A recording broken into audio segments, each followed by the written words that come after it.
Serious भइल या कुछ भइल त गार्जियन के इन्फॉर्म करे के पड़ल कि ना? ई सब इन्फॉर्म ना भइल ना ई कुछ नहीं के सेकंड ऑपरेशन में कुछ भइल नहीं के लड़का के सीरियस जानकारी नहीं के जानकारी नहीं के वेंटिलेशन पर गइल बा बच्चा वो जानकारी वो भी जानकारी नहीं के रातिये से रातिये बुझाता ही मर गइल बाटे। अब 12 बजे हमनी कहनी हम के जाए के बाटे तो कहता लोग डेथ हो गइल बा। अब ओकरा बाद से अभी तक कोनो सुनवाई भी नहीं के देला लोग। बचवा रख एगो ऑपरेशन कइला के बाद फिर दोबारा ओकरा ऑपरेशन करे से बोलू ब्रेन में पानी गोटा गइल बा, बोलू सूजन हो गइल बा, बोलू ई सूजन में करला फिर एगो और ऑपरेशन करे के पड़ी। 2,56,000 रुपया तीर तो लइका ले जा ना तो लइका ले जानी। हमनी के लड़का दे 10 लोग ठीक बा।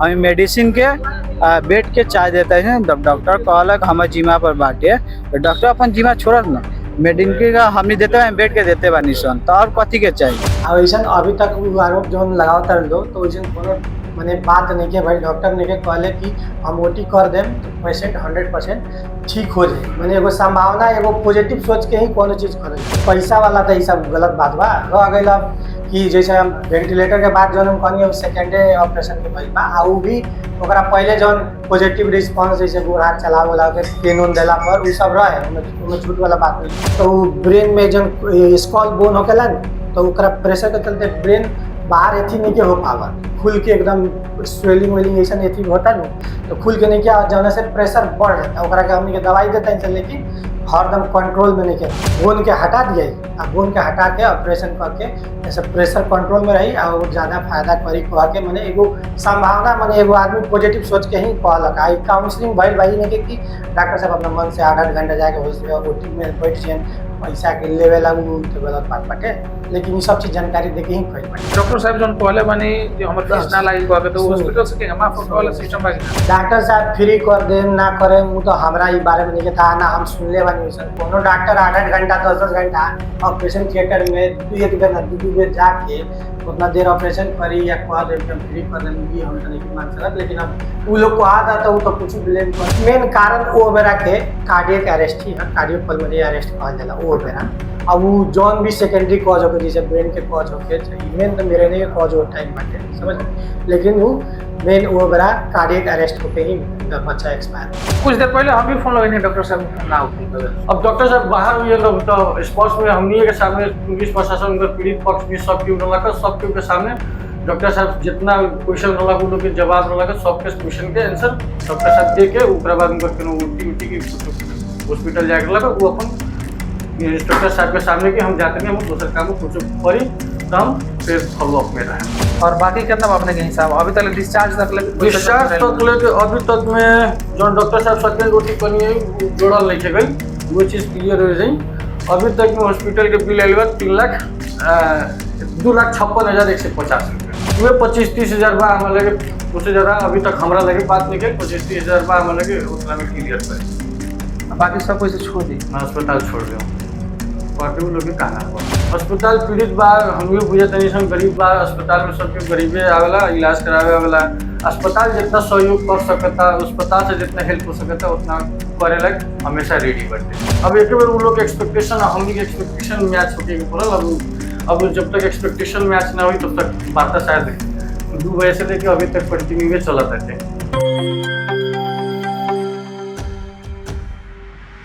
नमस्कार दर्शक वृंद अपने देख रहा बानी बीरगंज सिटी और हमनी बानी सन बीरगंज महानगर पालिका वार्ड नंबर 14 में जोन रहल बाटे हम हॉस्पिटल देखावे के काम देख सकतानी स्पर्श मल्टी स्पेशलिस्ट हॉस्पिटल कह के जोन बाटे ई हॉस्पिटल के ठीक हमनी अगाड़ी बानी सन। यहाँ देख सकतानी बहुत सारा यहाँ युवा लोग बानी लोग हमनी के एगो सूचना मिलल ख यहाँ लोग के एगो 1.5 साल के बच्चा यहाँ में भरना कैले रहनी लोग उहे विषय में हमनी के रह के बात करम सन। सबसे पहले अपन परिचय करो। हमार नाम सफर अंसारी है। हम चाहे यानी बउआरी के हैं हम उनकर अंकल के बेटा हैं दीपक यार का अंकल के बेटा हैं ठीक बा। अब उनकर बेटा है अंकल के बेटा का लेकिन काहे बोले नहीं आज हमनी के यहाँ देख आज अपने काम में से बोले नहीं है ठीक बा। 12 बजे से एगो तो ऑपरेशन भइल बाटे लड़का के छत पर से गिरल का तो लड़का के कुछ ना बढ़ल ख लेकिन हॉस्पिटल में इलाज भइल का फर्स्ट ऑपरेशन में लड़का सक्सेसफुल हो गइल ख। लड़का हाथ गोड़ चलावत रहल खाली ओकर आँख ना खुलत रहल। लड़का के 2 दिन 3 दिन रखले लोग ठीक बा। ओकरा बाद भी ना भल तो ओकरा बाद भी हमनी फेन फोन करता लोग कि हाँ लड़का के ना तो एक और सूजन हो गइल बा देखे पड़ी। हम कहे ठीक बा देख दो दवाई से सुई से तो सूजन जालन ठीक बा, उससे भी ना गल अपने के तो अपने को नहीं ऑपरेशन करेंगे। हमने योग के मान गए सन, ठीक बा ऑपरेशन करी, अपने जितना खर्चा बैठी देखे सन डॉक्टर कहनी कि इतना खर्चा 3 लाख खर्चा बैठी, ठीक बा। फर्स्ट लॉट में 3 लाख 3.5 लाख 4 लाख रुपया खर्चा बैठ गल बा। दूसरी का लॉट में 3 लाख खर्चा कहनी, हमी कहनी सन कि ऑपरेशन 3 लाख हमें ना देम सन, ब्रेन खोले के खर्चा का 3 लाख करता। जोन बचवा बा उ क बरस के बा? बच्चा बा 1.5 से 2 साल के बाद उससे ऊपर के नहीं खे। 1 बरस 3 महीना के बाद 1 बरस 3 महीना के बाटे, ठीक बा। 1 बरस 3 महीना। हाँ। और एक बेर ऑपरेशन हो गई लखा, ओकरा बाद ऑपरेशन सक्सेस भी हो गई लगा, और फिर दोबारा ऑपरेशन भी लगा। हाँ, एक बार ऑपरेशन सक्सेस भी, एक बार ऑपरेशन हो गए रहा, लड़का के 2 दिन 3 दिन हाथ गोड़ सब कुछ चल रहा, आदमी रो कथी अपने के प्रमाण कथी बा हाथ गोड़ चल? वीडियो देखा वीडियो का वीडियो देखा वीडियो। दर्शक वृंद देख सकता नहीं, यहाँ लोग कहते कि बच्चा के जब फर्स्ट ऑपरेशन भइल रखा ओबरा तक ले बच्चा के हाथ चलत रहा, वो वीडियो भी स्क्रीन पर चल रहा बाटे। और का भइल का ओकरा बाद? और ओकरा बाद तो कल क्या एक सुई दवाई से हमें देखत टेंशन हो जाए, ठीक बा हमें कहे ठीक बा, रास्ता कहे ठीक बा, हम तानी देखल लगन। आधा घंटा बाद डॉक्टर भाग गए छड़िया के, क्या तानी 15 मिनट टाइम देनी ना भइल, आधा घंटा लगा डॉक्टर चल गए। हमें डॉक्टर ले फोन करनी सन कि अपने आई ऑपरेशन करी, दूसरी का ऑपरेशन, ठीक बा। दूसरी का ऑपरेशन आई नहीं करे, ऑपरेशन थिएटर में गई नहीं, ठीक बा। ऑपरेशन थिएटर में गई नहीं, बाद निकलता नहीं, और ठीक बाटे लड़का बाटे, ठीक बा लड़का चलता। हम के घुसे ना देते रह लोग, ठीक बा, बाहर खड़ा करते रह लोग। लड़का ओकरा बाद इमरजेंसी में बा, ठीक बा, ICU में बा, वेंटिलेटर पर बाटे, हमें कोनो था नहीं के, ठीक बा। वेंटिलेटर पर बा, हमने वो चुटा खड़ा बानी सन, ठीक बा। अगर लास्ट में हमने ना भइल तो हमने चित ना मानल, इंसान के चित नहीं रहेला, चित ना मानल तो हमने कौन ना हुई तो एक दाद लेके जाते हैं काठमांडू हेलीकॉप्टर से। डॉक्टर कहला कि एम्बुलेंस से ना जा सकी तो हमें चित ना मानल, हमें कौन हेलीकॉप्टर से लेके जाता नहीं सर। हेलीकॉप्टर में बात कर देनी सन ब्याह में, ठीक बा। और बात कहले के बाद डॉक्टर सब कुछ बात हो गई, ठीक बा। 5 लाख खर्चा हमें कौन 5 लाख दे देम सन, ठीक बा। उन्हें बात हो गई, ओकरा बाद दावत कौन सा लड़का दल हम लेके जाते हैं सन, हाई हॉस्पिटल लेके जाते नहीं सन, हाई ऐसे लेके जाते हैं सन। तो लास्ट में कहता लोग लड़का डेथ हो गई बा। अब अपने बताए लड़का के सीरियस भइल या कुछ भइल तो गार्जियन के इन्फॉर्म करे पड़ल कि ना? ई सब इन्फॉर्म ना भइल ना, ई कुछ नहीं के सेकंड ऑपरेशन में कुछ भइल नहीं के लड़का के सीरियस जानकारी नहीं के, जानकारी नहीं के। वेंटिलेशन पर गइल बा बच्चा, वो जानकारी वो भी जानकारी नहीं के। रातिये से रातिये बुझाता ही मर गइल बाटे, ठीक बा। रातिये से वेंटिलेटर पर रखले बड़ा अपने लाइन केहू एमे गार्जियन होखेला नो कि एक आदमी के ले जाके उमे रखे के खातिर कि ओकर एगो कुरुआ रखे खातिर, तो में कुरुआ केहू ना रहे ना, कुरुआ भीतर कोनो के रखे नहीं देता, रुका ही नहीं देता लोग, कहता है बाहर वाला लड़का का उपचार होता, ठीक बा। हम बात करके आते हैं, कहते हैं लड़का दो देखता है जब गेट खुला था तो वेंटिलेटर पर बा, लड़का कहता है लड़का डेथ हो गइल बा। अब हम कहते हैं डेथ कौन डॉक्टर सब देखत रहनी, केकरा निगरानी में बच्चा के वाला रंजीत चौरसिया, ठीक बा। दाइवन स्कूटी से आवेलन, सरवन मतलब स्कूटी से आवेलन। ओकरा बाद डॉक्टर ले फोन करनी सन, डॉक्टर फोन ना उठेलवन, नहीं तो 2-3 घंटा के बाद डॉक्टर स्कूटी से अलन, भीतर सीधा चल गए, हमसे बात ना कैलवन। भीतर गला के बाद फिर बाहर आए के फिर निकल गए। हॉस्पिटल में फिर कोनो हॉस्पिटल में डॉक्टर नहीं खे। अभी कहल जाए कि डॉक्टर बा, आदमी देखते या नहीं के, अभी कोनो डॉक्टर नहीं के। हम इतना यूएल आयल बानी सन, हमी के कितना बात लड़का बा, हमी के दुख लागल बा, चलो कंडीशन इतना भी मान जाता है इंसान, हमी के लड़का दे दलोगन।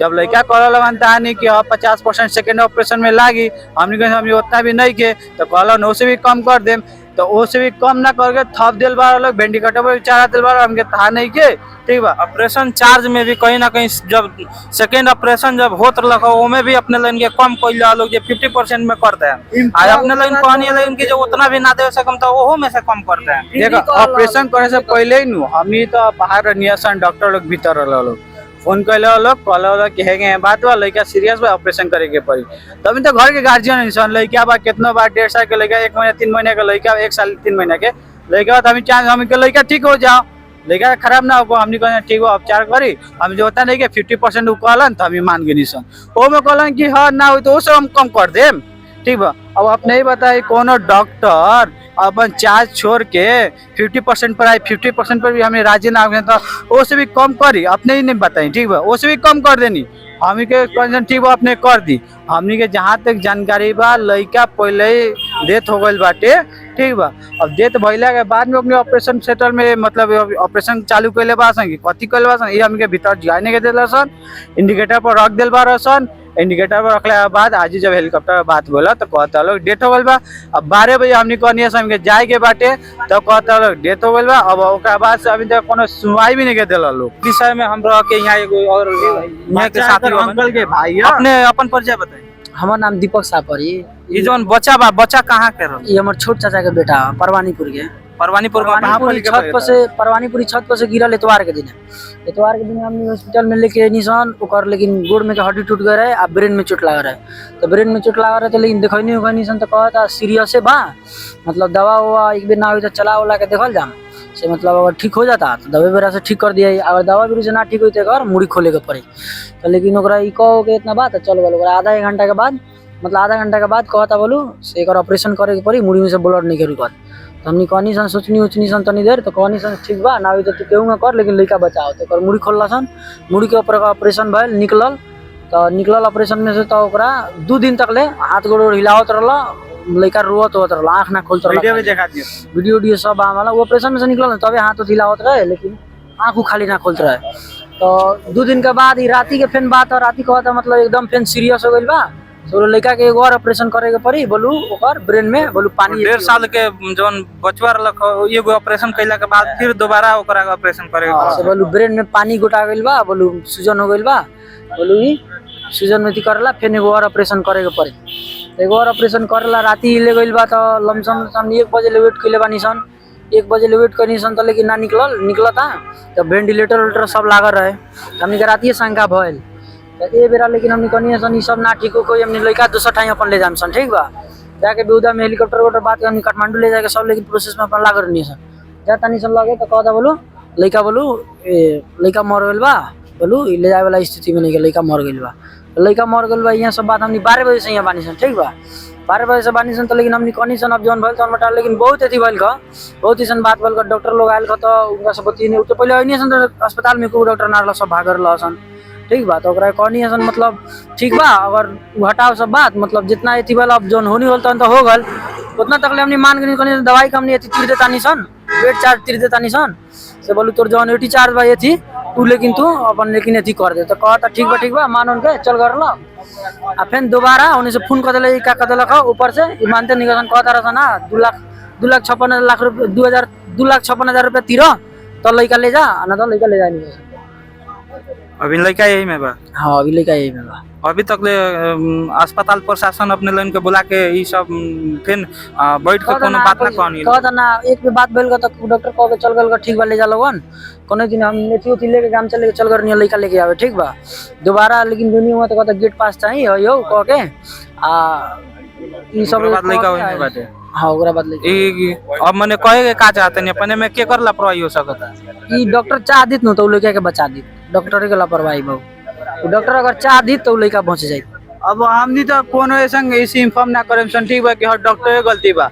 इंसानियत के रूप में आदमी कथी चाहिए कि हमर लड़का ठीक हो जाए। जब लड़का ठीक ना भइल तो डॉक्टर कहे न कि हमरा और ना हो के सकी दोसर हॉस्पिटल में जाके रुका सन 1 मिनट, दोसर हॉस्पिटल में लेके जाएगा हम ट्रांसफर कर देता नहीं।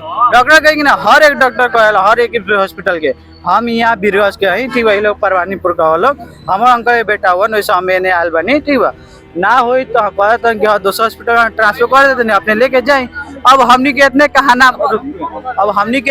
नाम बताई सुनी, हमनी के इतने कहा नाम बा 12 बजे से बानी लोग 5 बज गल, हमनी के लड़का दे 10 लोग, ठीक बा। हमें मेडिसिन के बेड के चार्ज देते हैं। डॉक्टर कहलक हमारे जिम्मा पर बाटे, तो डॉक्टर अपन जिम्मा छोड़त ना, मेडिसिन का हमनी देते हैं, बेड के देते बानी सन, तो और कथी के चाहिए, ठीक बा। हमनी के इतने बात बा। अब आगे भीतर जाल के देख सकते हैं दर्शक वृंद, यहाँ एगो बच्चा जौन बाटे, ई बच्चा के कहीं ना कहीं अपने ये सब बात सुनी है। ई विषय में रह के हमनी के ई स्पर्श मल्टी स्पेशलिस्ट हॉस्पिटल कह के जौन बाटे, ये हॉस्पिटल के यहाँ के प्रशासन लोग से जे अस्पताल प्रशासन बानी लोग, वहाँ से हमनी के बातचीत करे के प्रयास करम सन, और हमनी के हॉस्पिटल के भीतर भी जाते नहीं सन। हॉस्पिटल प्रशासन से बात करेला, तब तक ले अपने जुड़े रहे। दर्शक भी वैसे हमनी बातचीत करे जाते हैं जो हमनी के अभी अपने देखनी है, आगे वाला वीडियो जो देखनी है, बच्चा एगो डॉक्टर के लापरवाही के कारण से बच्चा मरल बा कह के पीड़ित परिवार के बड़ा का नाम बाटे, वह संदर्भ में बातचीत करे जाते नहीं सर। बीरगंज चर्चा न्यूज और बीरगंज सिटी में अपने के एक साथ स्वागत बाटे, अपने परिचय देवा जा। नमस्कार, हम डॉक्टर राहुल कुमार चौरसिया, मेडिकल अफसर। आज के दिन हमार ही ड्यूटी रहा। बात करिए तो यहाँ के जौन एबरा जकर लड़का मरल बाटे उ परिवार जन के का नाम बा कि डॉक्टर के लापरवाही से हमार बच्चा मर गल बाटे, ए विषय में अपने का कहें? देखिए अब एगो तो केहू के भी इलाज करावे चाहे केहू आवत ना, ऐसा कौन घटना हुई तो केहू के दुख वाला बात बाटे, ओकरा तो हमनी के भी दुख के बात बाटे ओकरा। लेकिन का होला कि केहू भी इलाज करावे आवता तो डॉक्टर भी अपन जौन बा बनता ओकर कोशिश करके ओकरा के बचाव के प्रयास करेला जन। लेकिन गारंटी बहुत लोग कहेला कि गारंटी दे के ही ठीक हो जाए कह के ऐसा सोचला तो वो चीज़ संभव नहीं है कि डॉक्टर 100% कह देवे कि हम बचा दें कह के। अब ऐसा अभी तक वो आरोप जौन लगावता लोग तो वैसे कोनो माने बात नहीं के भाई डॉक्टर ने के कहले कि हम ओटी कर देम तो पेशेंट 100% ठीक हो जाए। मैंने एगो संभावना एगो पॉजिटिव सोच के ही कोनो चीज़ करल जाला। तो पॉजिटिव सोच के जेकर पेशेंट पार्टी जितना भी गार्जियन हो सबके सहमति से अनुसार ही सब चीज़ भइल बाटे। ई नहीं कि कोनो चीज़ अब डॉक्टर जबरदस्ती अपना मन से कर देले बा, ऐसा कुछ नहीं है। वहाँ सबके दुख के भरी बात हो सकता है, दुख में कुछ भी बोलत है नहीं वो अलग बात बा। लेकिन ऐसा बात नहीं है कि हमने क्या अपना मन से चाहे जबरदस्ती चाहे लापरवाही। अब जो ऐसा स्थिति जब 30 गते के आए रहे बच्चा 30 फीट से ज़्यादा ही हाइट पर से गिर के आए रहे, समझ नहीं इमरजेंसी में बच्चा आई जो अवस्था रहे, माथा में चोट लगे रहे, गोड़ में एगो फ्रैक्चर रहे, ठीक बा। तो वैसा कंडीशन में अगर डॉक्टर साहब से जब बात भई रहे तो यो बात भई रहे कि अपने लगिन कहम तो ऑपरेशन तक कराए के बाद अगर ना यो कराएम तब रिस्क बा लाइफ के, कराएम तब भी हैंगिंग मतलब संभावना बा कि आदमी के माने बचे के संभावना। तो ये सब चीज़ सहमति अनुसार ही भई रहे, समझ गए। तो ओटी कैला के बाद माने बच्चा के अवस्था सुधार ला हमने के कि कहल गई कि ना हुई तो अगर शुरुआत में तो हैंगे कैल बा, बाद में ना हो सकता तो अगर प्रेशर ब्रेन के जो प्रेशर होकेला आईसीपी कहला वो बढ़ता तो ना हो तो के हमनी के बोन हटा के ऑपरेशन करके देखल जाए कि सुधार होके। और तो वो भी करे के पहले पेशेंट पार्टी के सब समझावल बा कि करावे के बा कि ना करावे के बा। तो ऐसा नहीं है कि बिना सहमति के वो भी कैल बा।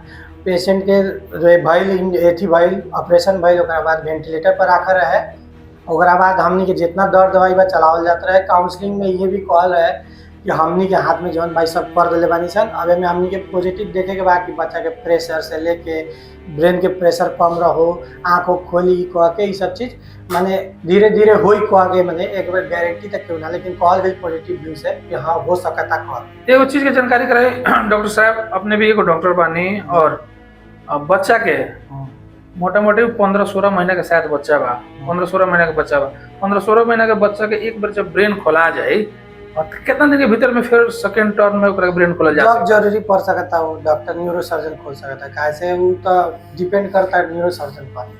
और अभी अपने ई हमने के वीडियो के मार्फत कहनी है जब ऑपरेशन भइल बच्चा के तो वेंटिलेटर पर राखल गए रहे, लेकिन परिवार जन के ई का नाम बजे फर्स्ट जब ऑपरेशन भइल रहे ओकरा बाद बच्चा वेंटिलेटर पर ना रहे। फर्स्ट वाला में ना कहनी, हम काल के बात करी, फर्स्ट वाला में ना रहे बच्चा वो तो और बच्चा वो बेरा हाथ गोड़ हिलावत रहे ओकर फुटेज सब हम अपने देख रहल बानी ई वीडियो पर फुटेज चल रहा बा, बच्चा अभी हाथ हिलावत हटे, वो बच्चा हाथ गोड़ हिलावत हटे वो बेरा।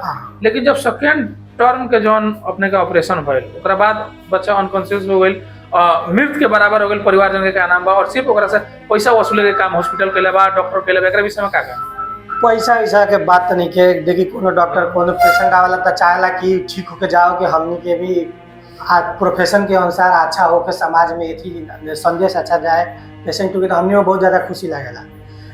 पैसा वाला तो ये सब गलत बात बा। रह गई अब कि जैसे हम वेंटिलेटर के बाद जौन हम कहनी सेकेंडे ऑपरेशन के भइल बा, वो भी ओकरा पहले जौन पॉजिटिव रिस्पांस जैसे गोड़ हाथ चलावे वाला के पेन उन देला पर वो सब रहे, उनमें झूठ वाला बात नहीं है। सेकेंड टर्म में जब करे के बात आई तो ये कहल गई कि बच्चा जैसे आँख को नहीं खोलत अपना से, प्रेशर ज़्यादा ब्रेन के बढ़ जाता, ऐसे ब्रेन में चोट लगला से स्वेलिंग ज़्यादा भइल बा, तो ब्रेन में जन स्कॉल बोन होकेला न तो ओकरा प्रेशर के चलते ब्रेन बाहर एथी नहीं के हो पावा, खुल के एकदम स्वेलिंग वेलिंग ऐसा एथी होता नहीं, तो खुल के नहीं क्या जाने से प्रेशर बढ़ जाता, ओकरा के हमने के दवाई देता है लेकिन हरदम कंट्रोल में नहीं के रहा। तो ये बात भेरे कि डॉक्टर साहब से बात भेरे ना हुई तो एगो सीटी भी रिपीट करावल गए ओकरा बाद जन रिपीट भइल तो सीटी में कुछ और भी मात्रा रहे ब्लड के एथी के, समझ गई। तब बात भेरे कि ना हुई तो उन लोग से बात हुई कि बोन के हटा दिए आ बोन के हटा के ऑपरेशन करके ऐसे प्रेशर कंट्रोल में रही और ज़्यादा फायदा करी कह के मैंने एगो संभावना मैंने एगो आदमी पॉजिटिव सोच के ही कहलक आ काउंसलिंग भइल भाई ने कि डॉक्टर साहब अपना मन से 8-8 घंटा जाके ओटी में बैठ जाए पैसा के लेवे ला तो गलत बात बाटे, लेकिन ये सब चीज़ जानकारी दे के ही कही बाटे। और सेकेंड ऑपरेशन होके के कारण पीड़ित परिवार के अनुसार कि बच्चा के दिमाग में पानी जम गइल बा कह के उ सेकेंड ऑपरेशन भइल बाटे, ई बात है कि बात कुछ और है? हाँ बताओ तनी। जब चोट लागल बा न तो पहले ब्रेन में इडेमा बा, ओकरा के सूजन कहा जाए जो पानी लोग अपना भाषा में कहता, तो उ तो पहले हम कह रहे हैं कि फर्स्ट ऑपरेशन के बादो ब्रेन में सूजन बाटे, सीटी होके आएगा तब भी कहल रहे। ये झूठ बात नहीं है कि हमने के ना कि कहले कि वो बेरा जब भी कोनो पार्ट में चोट लागेला तो सूजन होके के संभावना बाटे, तो ब्रेन में भी लाग रहा है तो वो बेरा रहे, समझ गई। दोबारा वो ऑपरेशन के बाद भी कह रहे हैं कि हमने के ओटी करम जन देख रहे हैं ब्रेन जन सूजन होता ओकरा तक खुल के आओ कि ओकरा बार बार प्रेशर रोक देता ऊपर से बोन के उ चीज ना होको कह के भी भइल बाटे।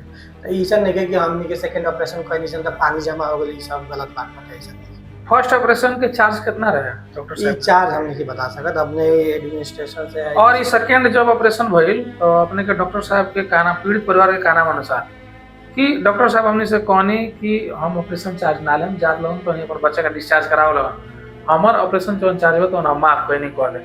लेकिन जब वो लोग बच्चा ले गए तो वहाँ बात आई जे पेमेंट करे के पड़ी कह, तो अभी पैसा के लेके ही समस्या बाटे।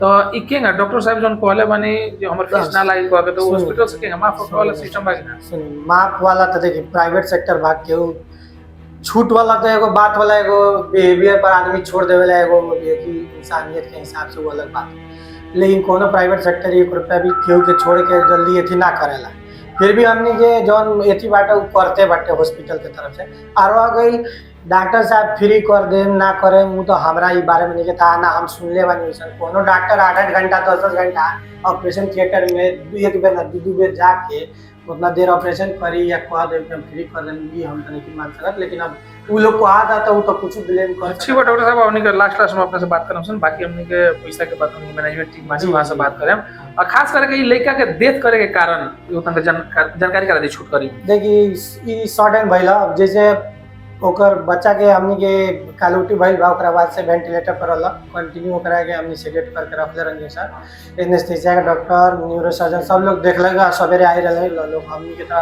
डेली ड्यूटी रहेला आईसीयू में हमने के रहनी सर। तो अचानक बच्चा के कथी भइला कि प्रेशर कम भइला, ठीक बा, प्रेशर कम होके हार्ट रेट थोड़ा एक बेर डाउन होके आप कार्डियक अरेस्ट भइल ला के बुझी ना कि थोड़ा देर हमने के आधा घंटा ले सीपीआर रिपेयर सब दे देते। ओकरा बाद हमने के सब कैला के बाद माने मेन कारण वो बेरा के कार्डियक अरेस्ट ही है, कार्डियोपल्मोनरी अरेस्ट कहल जाला वो बेरा। अब वो जौन भी सेकेंडरी कॉज होके जैसे ब्रेन के कॉज होके मेन तो मेरे नहीं कॉज हो टाइम बाटे समझ रहे, लेकिन वो मेन वो बेरा कार्डियक अरेस्ट होके ही बच्चा एक्सपायर। कितना बजे तकरीबन कितना बजे? 1:15 बजे के 1:15 बजे भइल। पीड़ित पक्ष लोग कह रहल बा कि राते में डेथ हो गइल बा, पर हम ये बदल देखिए का बात पीड़ित पक्ष तो पीड़ित बात वो जौन भी अपन दुख में कह सकता, लेकिन एगो हमरा बात बताई जौन बच्चा काल ऑपरेशन कइल बा, सब चीज कहल वेंटिलेटर में रखल बा, बच्चा के हमने के सेडेट भी करके रखते हैं सर, तो बच्चा तो पहले से गोरा तो चलाते नहीं के, तब पीड़ित पक्ष के तो लागी ये थी नहीं के कि बच्चा हल नहीं के, लेकिन ओकर हमने के धड़कन सब देखैले ही बानी सर, प्रेशर दे नापले बाटे, देखावले बाटे, मॉनिटर में जति देखावत ला सब देखावले बाटे, उनकर जितना गार्जियन ला सबेरे तक ले हम बुझे 11 बजे तक ले आके देख ले लो, तब सब चीज हमने के देखैले रही सर। इस सडन भइला के हमने के 12:30 बजे के बाद। दर्शक भी वैसे ही हमने के मैनेजमेंट टीम जो अभी देख रहा बनी वहाँ से बातचीत करे जा रहा बनी। सर अपन परिचय दी। हमारा नाम रूपक पटेल, स्पोर्ट्स हॉस्पिटल के एडमिनिस्ट्रेशन हेड प्रशासन प्रमुख। अभी जो अपने का अस्पताल में एगो घटना घटल बा, एगो 15 महीना के बच्चा डेथ कर चुकल बाटे, और उ डेथ के कारण यहाँ के डॉक्टर के लापरवाही परिवारजन के कहना बाटे। एक विषय में तो हमने के डॉक्टर साहब से बातचीत कही है, लेकिन रह गई बात कि यहाँ के अपने डॉक्टर साहब जो रंजीत चौरसिया जी बानी, वहाँ के कहना अनुसार कि जो सेकेंड ऑपरेशन भइल बाटे ओकर पैसा हम ना लेम कह के जाके अपन हिसाब किताब करा के अपना बच्चा के ले जाएंगे कह के चल गए यहाँ। ऊपर से वहाँ के फोन संपर्क में भी नहीं किया हुआ, और पीड़ित परिवार जब गई हुए अपने के वहाँ काउंटर पर गई हुए तो जो सेकेंड ऑपरेशन के भी जो बिल बाटे बिल थमावल गई हुए। ई डॉक्टर साहब के बात जब ना पूरा भइल कर तब परिवार से कहीं ना कहीं चीज के दुख लागल हवे, कारण का हवे, काहे ना माफ होइल? हाँ, सेकेंड ऑपरेशन के टॉपिक में आई। सेकेंड ऑपरेशन के बिल 75,000 रुपया रहा, ठीक बा। उस शुरुए में डॉक्टर साहब जब पल्ले उड़ल ना लेम तो बिल नहीं खेले हो गए। ये चीज़ क्लियर हो जाए कि 75,000 जो सेकेंड ऑपरेशन के बिल रखा वो बिल नहीं खेले हो गए, ठीक बटे। और दूसरा बात रहा कि डॉक्टर साहब के फोन करल जाता, डॉक्टर साहब फोन विहीन बानी, संपर्क विहीन बानी, ये चीज़ लग रही है। डॉक्टर साहब के पेशेंट पार्टी खुद फोन कैले बा, डॉक्टर साहब खुद हॉस्पिटल में आयल बानी, उ लोग के आदमी भी आयल बा, पुलिस प्रशासन भी रहा, सब केहू रहा, सब केहू के सामने डॉक्टर साहब से ही बात बैठ के पूरा फेस टू फेस बात मिल बा। कुछ देर पहले हम भी फोन लगेंगे, डॉक्टर साहब को फोन ना उठल। अब डॉक्टर साहब बाहर हुए तो स्पॉट में हमनी के सामने पुलिस प्रशासन उनका पीड़ित पक्ष भी सब केहू रहा, सब केहू के सामने डॉक्टर साहब जितना क्वेश्चन रहा उ लोग के जवाब रहा, सबके क्वेश्चन के आंसर डॉक्टर साहब दे के ओकरा बाद उनकर उठी की कुछ हॉस्पिटल जाके लगा, वो अपन इंस्पेक्टर साहब के सामने कि हम जाते नहीं, हम दूसरे काम में कुछ करी तो हम फिर फॉलोअप में रहें। अभी अपने के अभी तक ले पीड़ित परिवार कितना पैसा जमा कर दिला और कितना बाकी बा? पीड़ित परिवार अभी तक में जमा 1,000 रुपया डिपोजिट के लेवा अभी तक में। अपने के 3-4 दिन के ट्रीटमेंट, हाँ 3-4 दिन के ट्रीटमेंट में, और बाद मेडिसिन में कुछ रुपया डिपोजिट कर लेवा 20 से 21,000 जितना जी। और बाकी कितना अपने के हिसाब अभी तक डिस्चार्ज तक लेके अभी तक में जो डॉक्टर साहब सेकेंड ओटी करनी है वो जोड़ल नहीं गई, वो चीज़ क्लियर हो जाए। अभी तक में हॉस्पिटल के बिल आयल 2,56,150 रुपया। फर्स्ट ऑपरेशन चार्ज कितना रख ले? First operation charge patient party के बैठाई के ही चार्ज बता के 1,50,000। तो ऑपरेशन चार्ज होवे कि पूरा अपने के? ना ओटी चार्ज हुए, सिर्फ OT charge doctor Ranjeet Chaurasia ji के। और बाकी कितना कहनी अभी तक टोटल बिल? टोटल बिल 2,56,150 रुपया। और देखल जाता पीड़ित परिवार के एवरा बच्चा मरल बा, जब बच्चा मरेला तो कोई के बच्चा मरे इतना मन में आक्रोश हुई, विभिन्न किस्म के बातचीत हुई, लेकिन एकरा के सेटलमेंट करके पीड़ित परिवार के भी मन रख के हॉस्पिटल के भी ज्यादा मार्का ना पड़ो, पीड़ित परिवार के भी मार्का ना पड़ो, बीच के माध्यम एगो रास्ता निकाल के अपने लोग समन्वय कहीं नहीं लगाना। शायद 1-2 बजे से ये चला तक अस्पताल जितना अस्पताल से हो सकेला उतना कोई लेखा। अब लोग के का नाम बा कि 2,56,000 तो 20,000 ले ली, 30,000 ले ली, उतना में खत्म करी। पीड़ित परिवार कितना कहता? वे 25-30,000 बा हमें लगे, उससे ज्यादा अभी तक हमारा लगे बात नहीं गई। 25-30,000 बा हमें लगे उतना में क्लियर करी, बाकी सब पैसे छोड़ दी, मैं अस्पताल छोड़ दे बाकी वो लोग के का नाम बा। तो ये अपने के वीडियो भी पीड़ित परिवार भी देख रहा लोग, पूरा बीरगंज चर्चा न्यूज साथ साथ बीरगंज सिटी भी देख रहा के दर्शक लोग भी देख रहा बा, वो लोग से अपने कथी कहे? हमने कथी अस्पताल ये कही कि अस्पताल पीड़ित बा, हम भी बुझे तनी सन गरीब बा, अस्पताल में सबके गरीबे आवेला, इलाज करावे आवेला। अस्पताल जितना सहयोग कर सकता, अस्पताल से जितना हेल्प हो सकता उतना करे लग हमेशा रेडी बैठे। वो लोग अगर बात करके समन्वय करके चला था तो अपने हम मिला जुला के अपने के डिस्चार्ज कर हम करे में अब एक बार वो लोग के एक्सपेक्टेशन, हमनी के एक्सपेक्टेशन मैच होके के पड़ल। अब जब तक एक्सपेक्टेशन मैच ना हुई तब तक वार्ता शायद 2 बजे से लेके अभी तक कंटिन्यू चला था। दर्शक भी अपने सुनने दोनों पक्ष के बात, एक दोनों पक्ष के बात मिलता कि नहीं मिलत, कब तक मिलत है, एक विषय में भी हमने अपडेट लेके हम तब तक के लिए धन्यवाद।